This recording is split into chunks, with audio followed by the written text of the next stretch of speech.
Hello friends, ನಮಸ್ಕಾರ. ಬನ್ನಿ ಇವತ್ತೊಂದು ವೀಡಿಯೋ ಹಾಕ್ತೀನಿ. ಇವತ್ತಂತೂ ಅದ್ಭುತವಾಗಿ ನಡೆಯುತ್ತ ಒಂದು ಪ್ರೋಗ್ರಾಮು ಎಲ್ಲಿ ನರಸಾಪುರ ಹತ್ರ ಶ್ರೀ ಚೌಡೇಶ್ವರಮ್ಮ ದೇವಿ. ಜನ ಅಂತೂ ತುಂಬ ಇದ್ರು. ಈ ದೇವಸ್ಥಾನ ಎಲ್ಲಿದೆ ಅಂತ ಗೊತ್ತಾ ನಿಮಗೆ? ಎಲ್ಲೂ ಅಲ್ಲ, ನಮ್ಮ ನರಸಾಪುರ ಹತ್ರ. ನರಸಾಪುರ ಇರೋದು ಅಂದರೆ EMGL ರೋಡಲ್ಲಿ ಇರೋದು ದೇವಸ್ಥಾನದು. ನೋಡ್ಬೇಕು ನೀವು ಬಂದು ಇಲ್ಲಿ. ನಾನು ಬೆಳಗ್ಗೆ 6 ಗಂಟೆ ಸ್ನಾನ ಮಾಡ್ಕೊಂಡು ಬೆಳಗ್ಗೆ ಎದ್ದು ಹೋದೆ ದೇವಸ್ಥಾನ ಹತ್ರಕ್ಕೆ. ಅಂದರೆ ಆಚೆ ಕಡೆ ಎಲ್ಲ ಹೂವು ಅಲಂಕಾರ ಮಾಡಿ ನಾನು ತೋರಣ ಕಟ್ಟೆ ಬಾಳೆ ಗಿಡ ಕಟ್ಟೆ. ಏನೇ ಆಗಿರಲಿ ದೇವ್ರಿಗೆ ಸೇವೆ ಮಾಡ್ಬೇಕಂದ್ರೆ ನಂಗಂತೂ ತುಂಬ ಇಷ್ಟ. ನಾನು ಒಬ್ಬನೇ ಅಲ್ಲ, ಇನ್ನು ಭಕ್ತಾದಿಗೆಲ್ಲ ಬಂದೆಲ್ಲ ಸೇವೆ ಮಾಡಿದ್ದಾರೆ ಅಮ್ಮನ್ಕಂತೂ.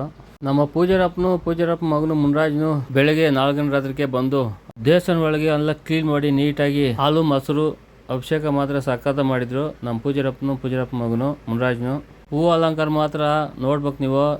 2 ಕಣ್ಣು ಸಾಲವು ಅಷ್ಟು ಚೆನ್ನಾಗಿ ಮಾಡಿದ್ರು. ನೋಡಿ ಏನು ಚೆನ್ನಾಗಿದೆ ಹೂವು ಅಲಂಕಾರ. ಅಮ್ಮನ್ಕ ಚೌಡೇಶ್ವರಮ್ಮಕ್ಕ ಎಷ್ಟು ಚೆನ್ನಾಗಿ ಮಾಡಿದ್ದಾರೆ ಹೂವು ಅಲಂಕಾರ.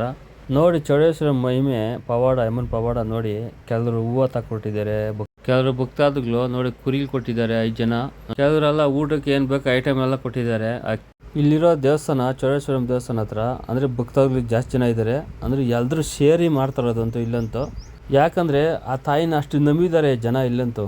ಅಷ್ಟು ಸತ್ಯ ಇದ್ದಾಳೆ ಇಲ್ಲಂತೂ ಚೌಡೇಶ್ವರಮ್ಮ ತಾಯಿ. ಅಂದರೆ ಜನಗಳಿಗೆ ಅಷ್ಟು ಒಳ್ಳೇದು ಮಾಡಿದ್ದಾಳೆ. ಅಷ್ಟು ಅದಕ್ಕೆ ಜನ ನಂಬಿರೋದು. ಅದೇನು ಹೇಳಿದಾಳೆ ತೆಲುಗಲ್ಲಿ, ನಂಬುತ್ತೆ ಸೊಮ್ಮು ನಂಬ್ಕೋಪೋತೆ ದುಮ್ಮು ಅಂತೇಳಿ. ಇವು ಯಾರೇ ಆಗಿರಲಿ, ಯಾವ ದೇವಸ್ಥಾನಕ್ಕನ ಹೋಗಿ, ಆದರೆ ದೇವ್ರನ್ನ ನಂಬಬೇಕು. ಏನೇ ಬಿಡು, ದೇವ್ರು ನಾನು ಕಷ್ಟ ಕೊಟ್ಟಿದ್ದೇನೆ. ಯಾವ ದೇವರು ಅಂದ್ಯ ನೀನಷ್ಟೇ ಜೀರೋ. ಕಷ್ಟನೋ ಸುಖನೋ ದೇವ್ರನ್ನೇ ನಂಬಬೇಕು. ಹೌದು, ಇಷ್ಟು ಜನ ತಾಯಿನ ಚೌಡೇಶ್ವರಮ್ಮ ತಾಯಿನ ನಂಬಿದ್ದಾರೆ ಇಲ್ಲಿ ಜನ. ಹೌದು, ಇಲ್ಲ ಅಂದರೆ ಇಷ್ಟೆಲ್ಲ ನಡೀತಾ ಇಲ್ಲ ಇಲ್ಲಿ ಚೌಡೇಶ್ವರಮ್ಮ ದೇವಸ್ಥಾನ ಹತ್ರ. ಇಲ್ಲಿ ನೋಡಿ ಹೆಂಗಸರು ನೋಡಿ ಅಮ್ಮಗೆ ದೀಪಕ್ಕೆ ಮಾಡಿಗೆ ಬಂದಿದ್ದಾರೆ. ಎಷ್ಟು ಚೆನ್ನಾಗಿದೆ ನೋಡಿ. ಕೆಲವರೆಲ್ಲ ಅಮ್ಮಗೆ ಚೌಡೇಶ್ವರಮ್ಮಕ್ಕ ಮುರಳು ತುಂಬಿಸಿದ್ದಾರೆ. ಒಬ್ಬೊಬ್ರು ನಂತರ ಮಾಡಿಗೆ ಬಂದಿದ್ದಾರೆ. ಇನ್ನು ವೀಡಿಯೋಗ್ಲೇವೆ, ನಾಳೆ ಒಂದು ವೀಡಿಯೋ ಬಿಡ್ತೀನಿ ಫ್ರೆಂಡ್ಸ್. ನಿಮ್ಗೆ ಈ ವಿಡಿಯೋ ಇಷ್ಟ ಆದರೆ ಒಂದು ಲೈಕ್ ಮಾಡಿ, ನಿಮ್ಮ ಫ್ರೆಂಡ್ಗೆಲ್ಲ ಶೇರ್ ಮಾಡಿ ಫ್ರೆಂಡ್ಸ್. ಹಂಗೆ ನಮ್ಮ ಹಂಗೆ ಫಾಲೋ ಮಾಡ್ಕೊಳ್ಳಿ. ಓಕೆ ಬಾಯ್ ಫ್ರೆಂಡ್ಸ್, ನಾಳೆ ಒಂದು ವೀಡಿಯೋ ಬಿಡ್ತೀನಿ.